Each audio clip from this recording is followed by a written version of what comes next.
Hey everyone, and welcome back. Yeah. Today we're going to be taking a deep dive into 3 John, Ooh. which is a really fascinating book. Yeah. Um, It's short but powerful. it's really short, but man, there's a lot packed in there. Absolutely. So 3 John is a letter from the elder, Mm-hmm.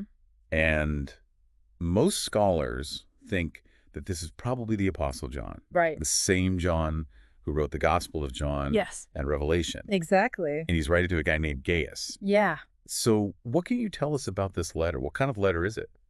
Well, it's interesting because it's not like a theological treatise. Right. It's a personal letter. Yeah. It's a letter from one friend to another. Yeah. And you can just feel the warmth and the concern and the affection in John's words. Yeah, for sure. And it's really interesting, too, because we get this glimpse into what life was like in the early church. Absolutely. You know, we see these traveling missionaries. We see people struggling with false teachings, all these really practical issues that they were dealing with. Yeah. And, in some ways, those issues are still relevant for us today. Well, totally. We still grapple with those same questions of how to be hospitable, how to discern truth from error, Yeah. how to deal with conflict within the church. Right. So even though it was written centuries ago, Yeah. it still speaks to us in a really powerful way. So let's talk about Gaius a little bit more. Huh. Who was this guy, and what was his relationship with John like? Well, John calls him his dear friend, so clearly there was a close bond between them.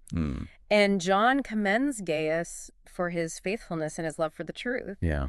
But one of the things that really stands out about Gaius is his hospitality, Right. especially toward those traveling missionaries who were spreading the gospel. Yeah, he was known for opening up his home to them and providing for their needs. Absolutely. And John was so happy about that. Yes, he was. He even says, I have no greater joy than to hear that my children are living according to the truth, which just shows how much this meant to him. Right, and that phrase, living according to the truth, is so key because for John, truth wasn't just an abstract concept. It was about aligning your life with the truth you believed in. Yeah. So in this context, supporting those missionaries who were spreading the authentic gospel, that was a vital part of living out the truth. So it wasn't just about believing the right things. Exactly. It was about doing the right things, too. Yes. It makes you wonder, what would that look like in our modern context?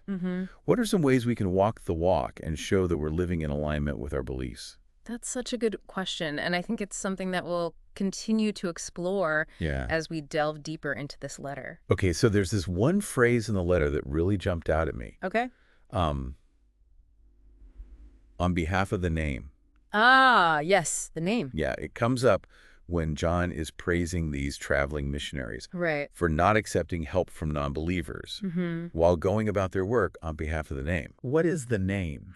It's an interesting phrase, isn't it? Yeah. You see, in the Jewish tradition, God's name was held in such reverence that they often avoided saying it aloud. Oh, wow. So they would use the name as a substitute. Okay. And some scholars believe that's exactly what John is doing here. So like, he who must not be named, but in a reverent way. Right. Not a scary one. Exactly. Okay. Others suggest that the name could also refer to the Christian community itself, or even to the mission and message of Christianity. So the name could represent everything Christians stood for. Yeah. Their beliefs, their community, their mission. Wow, that's a lot packed into 2 words. Absolutely. And perhaps the most common interpretation is that it refers to Jesus himself. Yeah, that makes sense. Acting in his name, spreading his message, embodying his authority. Right. It all fits with John's emphasis on Jesus throughout his writings. That's like John is saying, hey, think about this. What does the name mean to you? What are you doing in service to it? So we've got Gaius, this amazing friend. Yeah. And these dedicated missionaries traveling around, spreading the good word. Sounds idyllic. It does. But I'm guessing there's a bit of conflict brewing somewhere. You guessed it. It wouldn't be a very compelling story without some drama, would it? Right. Enter Diotrephes. Uh-oh. Definitely not one of John's favorite people. What makes him the villain of our story? Well, John doesn't mince words. He describes Diotrephes as someone who loves to be first and who refuses to acknowledge John's authority. Oh, wow. It seems like this guy was all about power and control. Okay. And he wasn't afraid to throw his weight around to get what he wanted. So he's challenging John's authority. He is, and that was a big deal in the early church. Yeah, I could see how that would cause some problems. Remember, John was an apostle. Right. Someone who had been directly appointed by Jesus. Mm-hmm. He carried a lot of weight. Yeah. So for Diotrephes to reject his authority, that was a direct challenge to the established order. Wow. So what did Diotrephes actually do that was so bad? Well, not only did he refuse to acknowledge John's letter of instruction, but he also refused to welcome the missionaries himself. Okay. And get this, he even prevented others from offering them hospitality. Wow. And went as far as expelling those who dared to do so from the church. Whoa, that's harsh. So he wasn't just disagreeing with John. No, he wasn't. He was actively creating division and discord within the church. Exactly. It sounds like he was trying to consolidate his own power and eliminate anyone who might challenge him. Yeah, you can really sense John's frustration and concern in the letter. Yeah. He's not just worried about Diotrephes' personal ambition. Right. He's worried about the impact this is having on the unity and mission of the church. So what does John do about it? Does he fire back with a scathing rebuke? You know, he doesn't. He takes a different approach. Okay. He doesn't engage in a tit-for-tat battle with Diotrephes. Instead, he focuses on encouraging Gaius to stay true to what he knows is right. He tells him, "Dear friend, do not imitate what is bad, but what is good." I love that it's so simple but so powerful. It is. It reminds us that even when we're facing opposition Right. or dealing with difficult people, we still have a choice in how we respond. Absolutely. And John makes it clear that this choice is about more than just outward actions. He says, the one who does good is of God. The one who does what is bad has not seen God. So it's about aligning our hearts and minds with God's will and letting that guide our actions. It's a good reminder for all of us. It is. So we've got Gaius the faithful friend. Yes. Diotrephes the power-hungry leader. And these brave missionaries traveling around. Right. Is there anyone else we need to meet in this drama? Yes. There's one more character who deserves a shout out. Okay. Demetrius. Demetrius. Yeah, John gives him a glowing recommendation. Okay. Describing him as someone who is testified to by all, even by the truth itself. Wow, that's high praise. It is. So who was this Demetrius and why does John bring him up? Well, it's not entirely clear what role he played in all of this. Okay. But clearly he was someone who was well respected. Yeah. And who had a reputation for being faithful and trustworthy. Perhaps he was one of the traveling missionaries who had told John about Gaius's hospitality. Yeah, that's possible. And I think it highlights the importance of these personal connections in the early church. Right. You know, it's like John is hearing about this guy, Gaius, who's doing amazing things from a trustworthy source like Demetrius. Right. And then he writes this letter to encourage Gaius and warn him about the dangers posed by Diotrephes. Absolutely. So it's like he's trying to create this network of like-minded believers who can support each other in their mission. That's exactly right. It's so important. It is. And, you know, it's something that's still so relevant today. Oh, yeah. You know, we need those strong, supportive relationships within the Christian community to help us navigate the challenges and stay true to our calling. For sure. So if we were to step back and look at the big picture so far, what are some of the key themes emerging from 3 John? Well, we've seen the importance of hospitality. Yeah. Especially towards those who are serving and spreading the gospel. Right. And the importance of discerning truth from falsehood. Absolutely. Which was clearly a big concern in John's time. It was. And we also see the power of choosing to follow good examples like Gaius and Demetrius, rather than succumbing to the temptations of power and pride like Diotrephes. Yeah, it's a call to live out our faith authentically. Yes. And support one another in the pursuit of truth. That's right. You know, one thing that really struck me about this letter is John's desire to communicate face-to-face with Gaius. Oh, yeah. He says, I have many things to write to you, but I do not wish to write to you with pen and ink, but I hope to see you right away and we will speak face-to-face.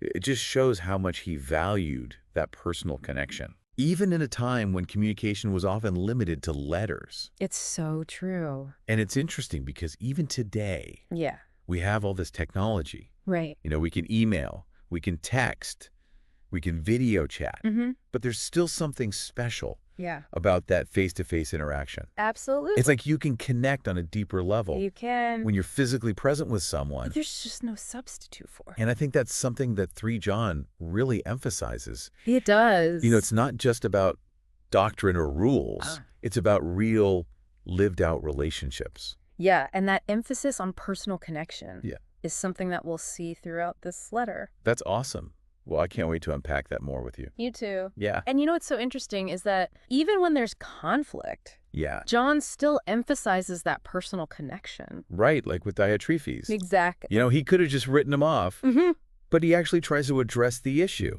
and maintain communication. He does, and he encourages Gaius to do the same. Right. You know, remember that verse where he says, "Do not imitate what is bad, but what is good"? Oh, yeah, that's a good one. It's like he's advocating for this path of love and unity, even when faced with conflict. Yeah, for sure. It's a powerful example of how to handle disagreements. Right. You know, within the church. Like, we're not always going to see eye to eye.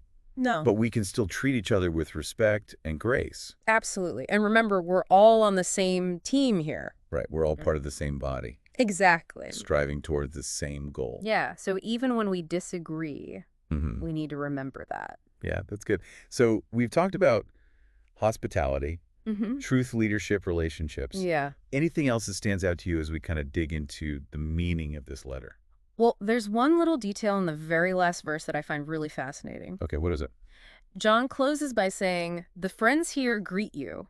Greet the friends there by name." Okay, so it's just a simple greeting, right? It is, but I think it speaks volumes about the nature of the early church. Okay, how so?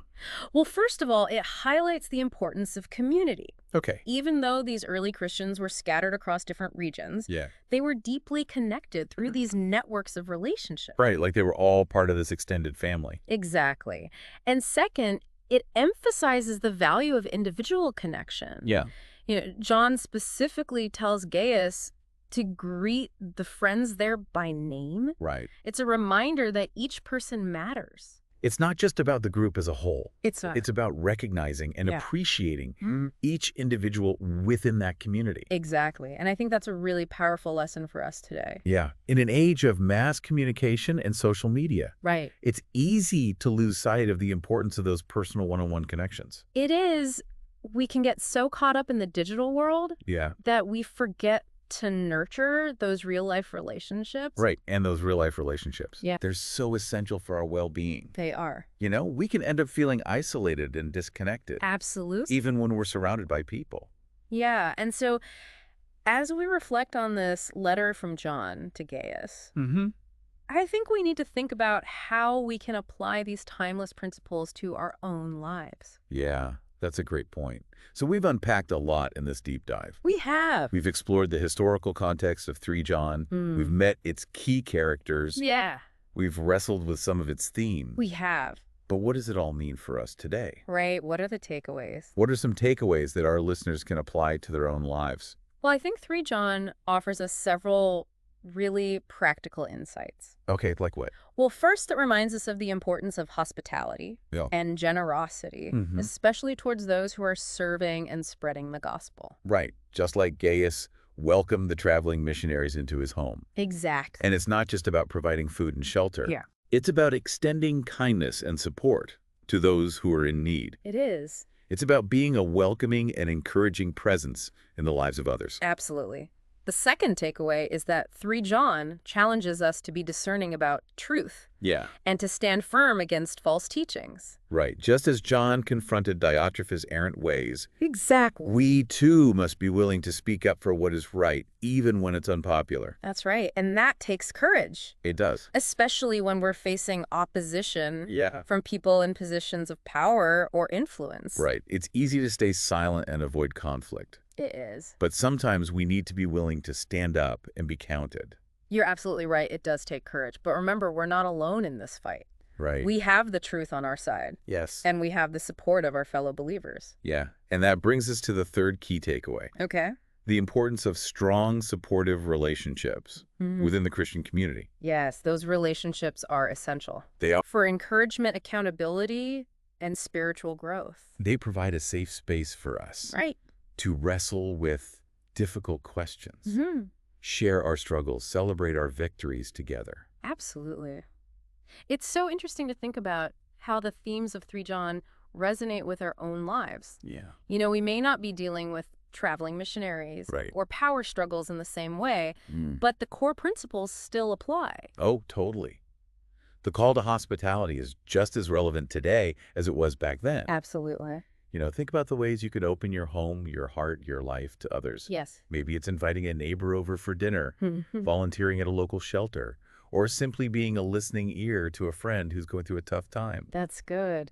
And the challenge to discern truth Yeah, is perhaps even more important in our current culture, it is. where we're bombarded with information from all sides. Absolutely. We need to be critical thinkers, Yes. testing everything against the truth of Scripture. We need to surround ourselves with wise counsel, Yeah. seeking guidance from those who are grounded in God's Word. Good. And let's not forget the importance of personal connection. Yes. In a world that's increasingly virtual, Right. we need to make an effort to cultivate genuine face-to-face relationships Yeah. with our fellow believers. That's so true.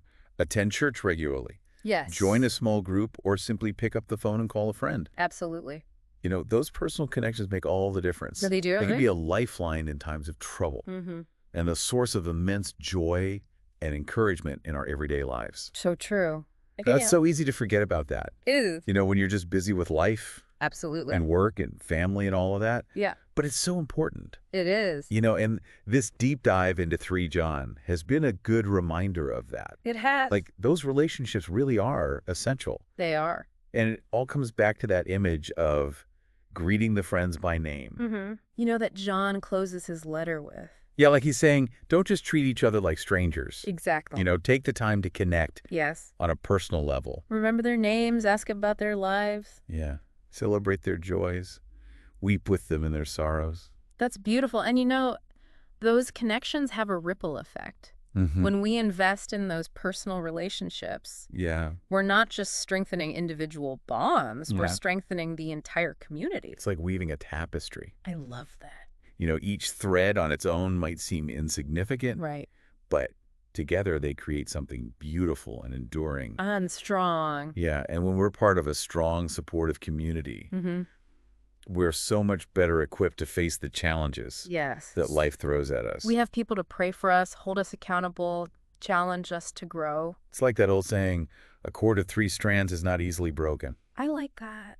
Yeah. We need each other. We're stronger together. Absolutely. And 3 John reminds us that we need to be around the right kind of people. Right. John highlights Gaius and Demetrius as those positive examples. Like, we need to be intentional about seeking out those who are living out their faith authentically, those who inspire us and encourage us to grow. So it's not just about any connection. Right. It's about meaningful connection. Yes. With people who share our values. Absolutely. And who are committed to pursuing truth. And on the flip side, we need to be aware of those who might lead us astray. Yeah. The Diotrephes of the world, so to speak. Those who are driven by selfish ambition or who sow discord within the community. It's not about being judgmental. No. But about being discerning. Right. We need to protect ourselves and our communities from those who would undermine our faith and our unity. Well said. So as we wrap up this deep dive into 3 John, I think the challenge for all of us is to think about how we can apply these principles to our own lives. Yeah. How can we be more hospitable? How can we be more discerning about truth? Yes. And how can we be more intentional about cultivating those deep, meaningful relationships Absolutely. with those who share our faith? Those are great questions. Yeah, and I think the answers are going to look different for each of us, depending on our personalities, Right. our circumstances. Yeah, but one thing's for sure. What's that? The journey is always better together. It is. So let's go out there and be those Gaiuses in the world. Yes. Welcoming others, standing for truth, and building up those around us. And let's not forget to greet the friends by name. Yes. Showing each other that love and respect that we all crave. Beautifully said. Well, thanks for joining us on this deep dive into 3 John. My pleasure. Until next time, keep seeking truth, keep building community, and keep living out your faith with courage and compassion.